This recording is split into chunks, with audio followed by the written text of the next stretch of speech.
Considerably. I hate failing. I really hate quitting. But like Tomasaki said, when your lives are slowly going down and you can see it, you can't do anything about it, you know your game's over. It's just not done yet. You still have lives left. At that point, the hardest thing in the world is to keep playing it.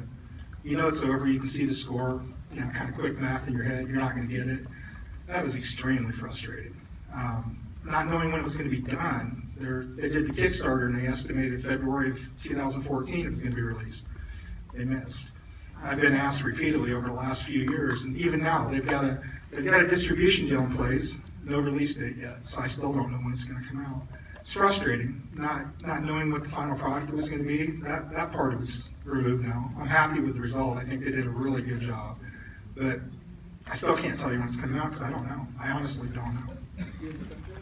Now, you've already alluded to this a little bit, Tim, but there's the Billy Mitchell we know from King of Kong, A Fistful of Quarters. There's the Billy Mitchell we saw in this movie, kind of a different guy. What is your take on Billy Mitchell yourself? The Billy you saw in this guy is the guy I know in this film. I've known Billy since back in the early 80s at Twin Galaxies, and he's just always been friendly Bill. From what I saw in King of Kong, I think they kind of went out of their way to make him look like an asshole to a certain point. Everybody can look like that. That's what I was a little fearful of with the editing. They had so much footage on me, I could have looked like the biggest dick you've ever met. I could have looked like the nicest guy you've ever met if they decided to take it one direction or the other. I think they just kind of went neutral and just put me out there as me. And they probably had more Billy that would have showed that with him as well. He's always been a really good guy, somebody I've really liked. Thank you. Behind you. So I didn't think it was possible to enjoy a documentary more than The King of Kong until I watched this, so kudos to you guys. Thank you. Seriously. I'm proud of it, really. Awesome. Question for you. I know there's a lot of my gamer friends actually in the room as well. We're all movie nerds too, but so I saw in your home a lot of other posters like Guitar Hero, Rock Band. I'm sorry. So Right. what is you? God, I can't imagine playing a game for 40 hours straight. But what is your other favorite like new game that's out there right now? Do you have a new obsession? Anything you're kind of picking into? You guys can all laugh at this. My 12-step addiction game right now is Clash of Clans. I have 4 bases on it. Clash of Clans on mobile, on phones and tablets. I've got 4 complete bases, a Town Hall 7, 2 Town Hall 8s, and a Town Hall 9. So I'm just a bit addicted. Sure. I actually work with Tim at AYM, and when he is caught up on his work in his office, he is playing that on his tablet. Some of it. It's top secret information. Beyond that, I play everything. I mean, if it comes out, I play it. I've played everything from back in the day until now. A lot of the newer stuff, I haven't put a lot of time into it because of Clash. I'm too addicted to that. My wife and I, we got into Diablo 3, and we put 300 hours into that in the last year or so. That's not real new, but that's a game that we both really enjoy. We like playing it together online, so we put a lot of time into that. But pretty much everything.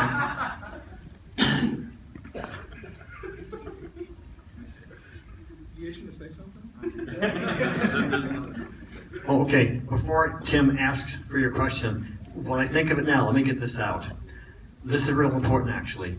On the weekend of August 5th through 7th, coming up this summer in Ottumwa, Tim officially gets inducted into the International Video Game Hall of Fame.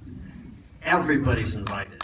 Now, we're also going to have the official Ottumwa, which we presume by then will be the official Ottumwa world premiere of Man vs. Snake. And you have to come and see it in Ottumwa itself, because that's the video game capital of the world, where it all started, ground zero for video game history. They consider that place now the birthplace, the official historic birthplace of organized competitive esports.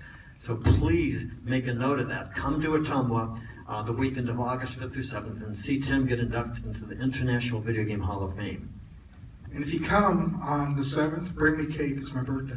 I'm sorry, next question? I just wanted to say that was an extraordinary film, and I just followed the crowd in. I didn't know what it was really about. I've never watched video games, and I thought this was the best film of the festival. Oh, well, thank you. That's awesome.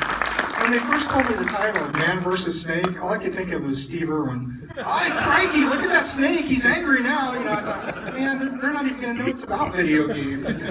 So people made different comments on that. The animation was awesome. Yeah.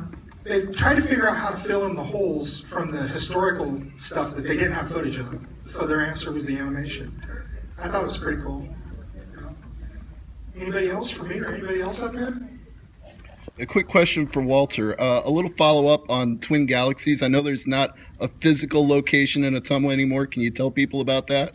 Well, Twin Galaxies was founded in November of 1981. It became the scorekeeper for the whole world when it was only 3 months old.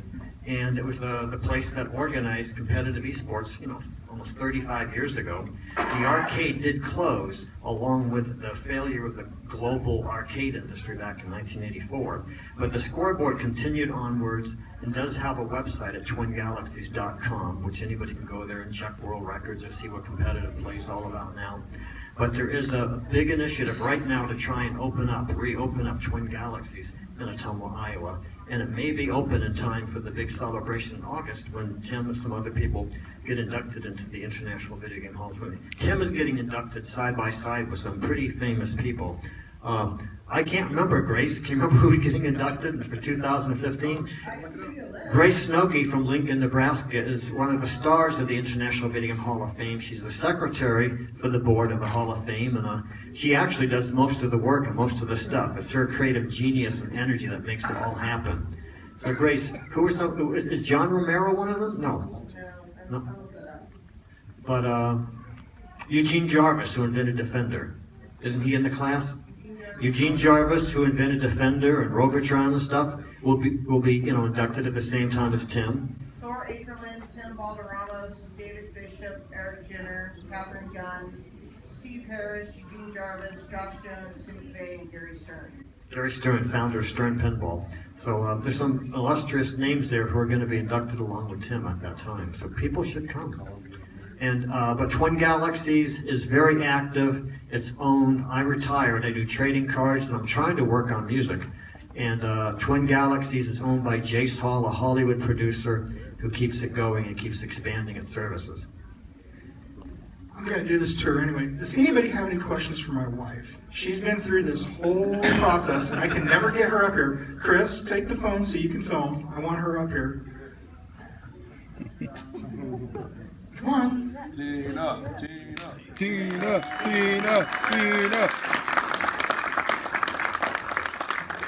She's seen the good, she's seen the bad, she's dealt with the moods and the attitudes. So she's probably seen way more than anybody ever needed to see about the game. Yes. Do you have any addictions that Tim has to put up with? Do I what? Do you have any addictions that Tim has to put up with? Cats. I have 5 cats. Good answer. Yes, and he puts up with all of them. Yes.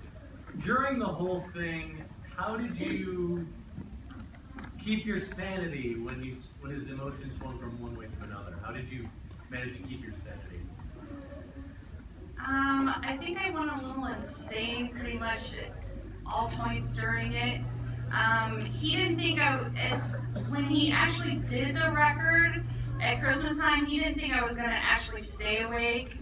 Because when you saw in the doc when he said, "You're going to stay awake," and he laughed, he thought I was crazy. I actually did stay awake for the whole entire time. No energy drinks, no coffee, no caffeine. I don't drink soda, so I haven't had soda in 5 years. I mean, there was no caffeine whatsoever. I stayed awake for the whole entire time. She had never stayed awake more than 20 hours before, and she stayed awake for 40. You're